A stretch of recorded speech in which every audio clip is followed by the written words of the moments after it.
Welcome. I'm Nikki Roush, your sales maven, and I have a quick tip for you today. And it has to do with a really common language pattern that I see over and over with people. And the purpose usually when people make these statements is to build camaraderie, to show that they are relatable to the person that they're in a conversation with. However, I don't think it's working in the way people think that it does.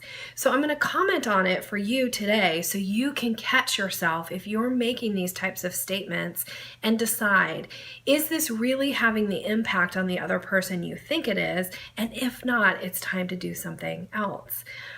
Now, the phrases that are very common in our society that people say when they're in conversation with somebody is they say things like, as you already know, or they might say, as I'm sure you agree.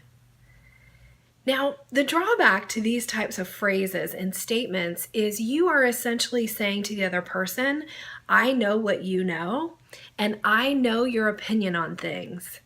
And that can really diminish rapport. If nothing else, it creates a weird dynamic in the conversation because the other person has to slow down and go, do I know that? Or do I agree? And so it kind of takes them out of this really good back and forth conversation. And in sales, you've got to make it easy for clients. So my suggestion is stop telling people what they know and what they agree to.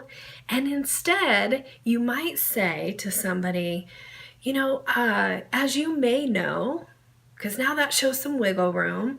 Or you might say, I'm not sure if you would agree, and then make your statement. And wait for them to say, oh, yes, I agree, or oh, yes, I do know that.